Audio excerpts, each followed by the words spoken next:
Hello everybody, I just wanted to come here and talk to you guys about a post that I just posted on Instagram and Facebook. And it basically said, never walk on eggshells for anyone.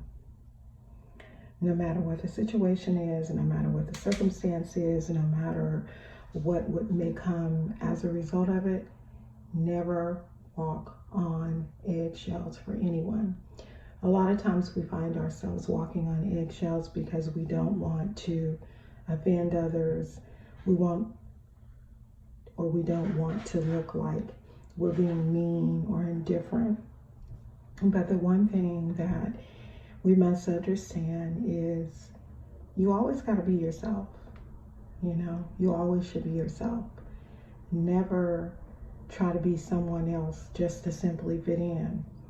And I think I'm one that can definitely speak on this because in my earlier years, I was that person, forgive my husband being very loud in the background, that person who decided that I was going to do what it is that made people happy, but in the process, I was suffering. I haven't always been this, not necessarily outspoken, but this firm person, firm in what it was or what it is that I believe in.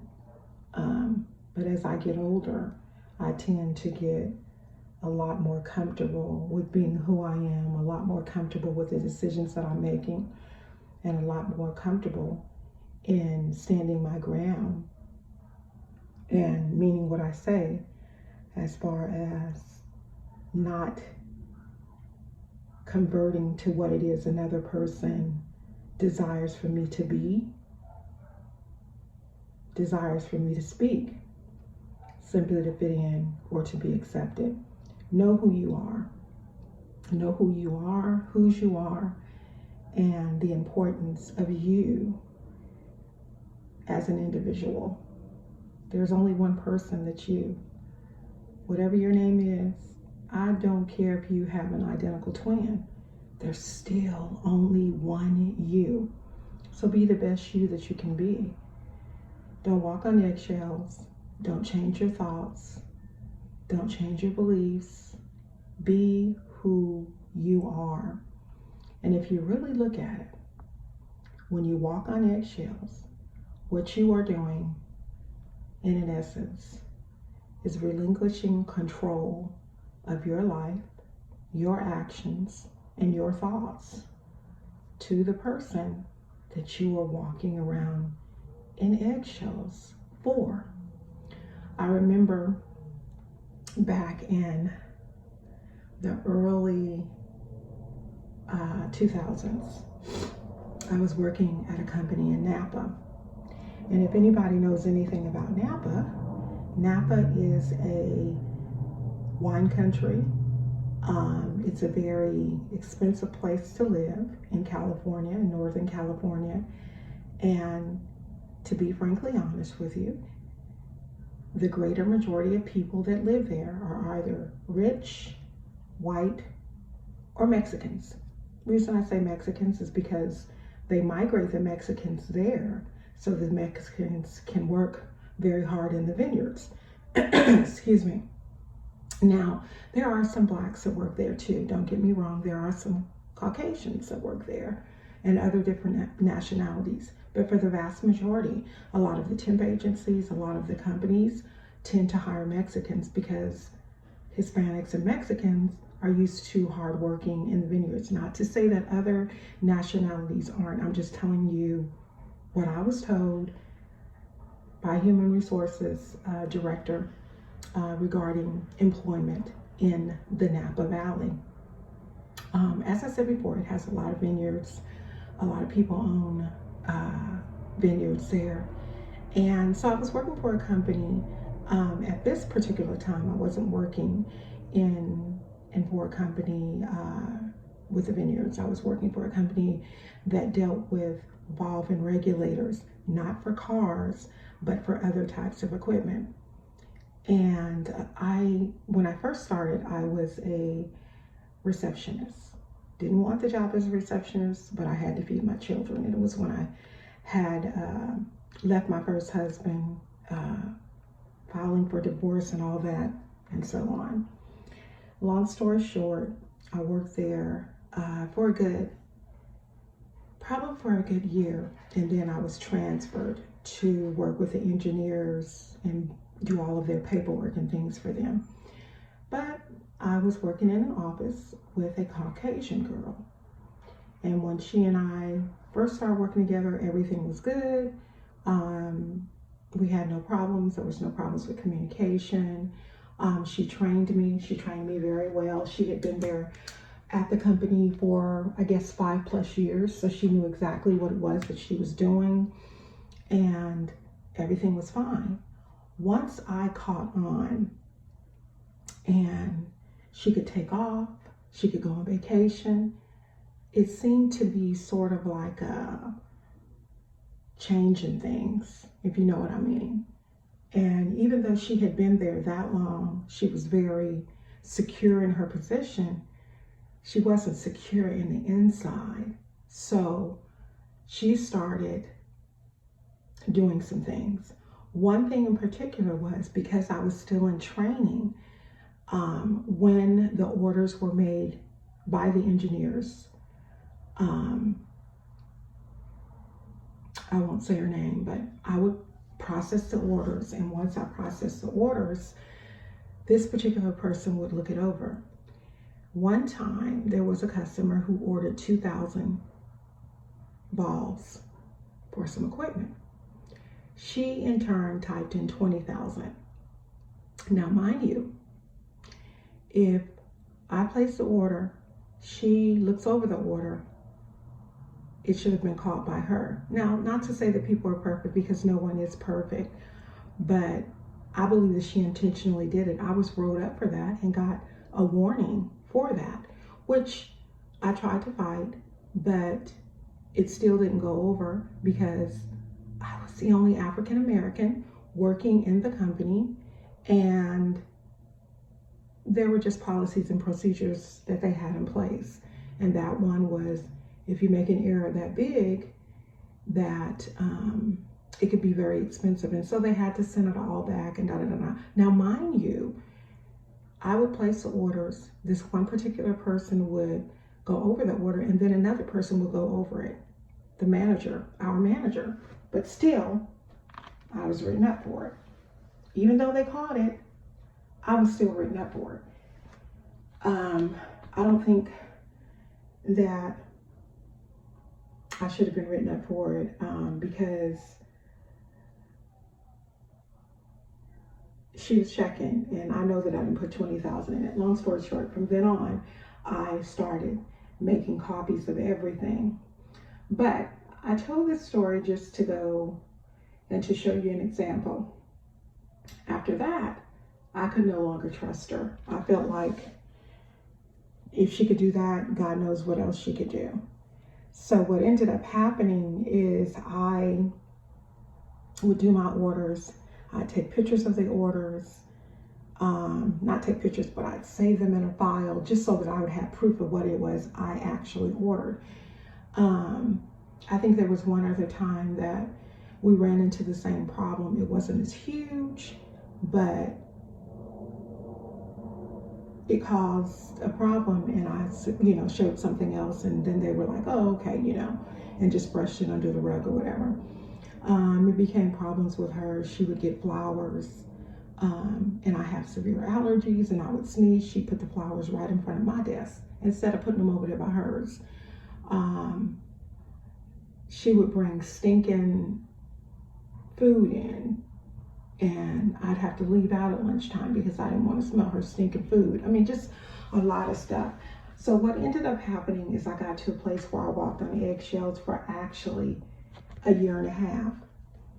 And after the year and a half, I actually went to my manager and I said, you know what? I've been accused of making mistakes on orders. I've been accused of slamming doors. I've been accused of fudging hours when we were on a situation where you could come in at any time. before your scheduled time. You just had to make sure that you clock in so they know what time you come in. But I had the issue where if I got in before this person, that was a problem that I was working with, because she didn't want nobody to get in before her, because obviously if I got in before her, I was leaving. That was a problem for her. So I began to walk on eggshells. I would come in, I'd say good morning, but everything I did, when I went to my lunch, I wouldn't even come back a minute after or a minute before. Everything I did, I proceeded with caution, because at that time, I had now begun to work on eggshells. So after a year and a half, I was like, you know what, I'm not doing it. I went to my manager and I told my manager, if you guys don't move me out of here, I'm gonna have to go somewhere else. Now, they valued my employment. That's what they were saying. They really liked me. I was a really good employee. All of the people prior to me even getting in that position, when they used to come in, it used to shock the daylights out of them. No, I'm gonna say it like it is. It shocked the hell out of them for them to hear someone sounding like me be caramel brown when they came in that office. And if you guys, there were many times that I would talk to owners of companies, CEOs of companies, presidents of companies from all over the country that would come in and meet with the owners. And when they seen my caramel brown skin, they were like, yeah, we're here to meet with Carol Jackson. At that time it was Carol Walker, and we want to, we were told to meet with her. I would set up, the meetings, meeting rooms and everything for them. And I was a point of contact when they arrived. And I would have to sit there and say, I'm Carol Jackson. How can I help you? And then they proceed, but you could just see the look on their face that they didn't expect that it would be me. Just like when I came for an interview at that particular company, I had to go and see a guy, and I'm just going to say Dean is his name. And that is really his name, but I won't give his last name, because his last name is very, you could probably Google him. So anyway, long story short, he was even surprised, but he really, really liked me. He liked my character. He liked my work ethic. He liked me as a person. So it didn't end up causing a lot of problems. Mostly everywhere I've been called Sunshine. And their words were, she's very kind and humble, or humble, however you choose to pronounce it. Long story short, I walked on eggshells, working with this young lady. After about 4 months of telling my manager that I was not going to be able to work with her, they moved me into a cubicle area back towards the back of the building. I was kind of offended with that, but at least I have my own area. The young lady that I used to work with would come and slap my orders in. It became difficult. And I found myself continuing to walk on eggshells. I had enough, so I ended up looking for another job, and I ended up getting a job working at the naval base in California. And guess what? It was only 7 minutes away from where I lived. So it was a win-win situation, and I stayed there until I stopped working. But never, once again, never allow anyone to cause you to walk on eggshells. I don't care if it's in a relationship. If you feel in your relationship that you're walking on eggshells, be strong enough to say, I'm not comfortable doing this because of blase, blase, blase. Whatever the question that is of concern is in, whatever the situation is, don't walk over eggshells for anybody, because what you're actually in an essence doing is being punked down. The person may not even know that they have you uncomfortable and walking over eggshells, but you need to know yourself enough to know that you are uncomfortable and it's not a place that you choose to be in. Be strong and just tell people what it is you're going to do, what it is you're going to allow, and what it is not, and be willing to suffer the consequences if there are some that may come with it. I speak on it so strongly because as a young child, I was kind of like withdrawn and shy and stuff. And I'm telling you, when I tell you, even as a teenager, being walked all over and lied on, And it just was ridiculous. It became really ridiculous. It became very redundant. And after a while, I was like, you know what? I'm not doing this. I'm not going to continue to do this. Part of my being victimized was because I was a quiet person, because I was a quiet young lady. Had I been a big blabbermouth, it wouldn't even went down. You know, it would have been stopped right then and there. But because the person knew I was quiet, they used that to their advantage. So whenever I see somebody that looks like, you know, they possibly walking on eggshells, or somebody who, you know, is kind of like resistant about saying and doing things because they're afraid of the circumstances, or they're afraid of the consequences of what can happen, you got to look at it like this. Be willing to fight for every aspect. You know, if it means that you may suffer some negative consequences, be willing to accept them. But then too, with that, you have to be strong and positive in knowing who you are. I'm thankful for every aspect in my life that I had that has gotten me to the place that I am now, because I'm not walking on eggshells for anybody. I'm not swallowing my tongue for anybody. No, it doesn't mean that I'm going to be rude, but I am going to be firm and let people know what it is that I will accept and what it is that I won't accept. And hopefully this little message that I'm sending out today is something that can help somebody on their job, in their life, in their relationship. Not saying that we need to be indignant, not saying that we need to be ignorant, not saying that we need to be disrespectful, but you do need to respect yourself. Never allow anyone to cause you to deny who you are and walk on eggshells in their presence, just because they appear to be stronger than you, or because they appear to have more money than you, or because they're older than you, or whatever the case may be. Wrong can be wrong at any age, in any circumstance or situation. Never allow anyone to cause you to walk on eggshells. Crunch, crunch should be on them. It should never be on you. All right, that's been my little word for today. I hope you all have a wonderful and blessed weekend. Talk to you soon. Bye-bye.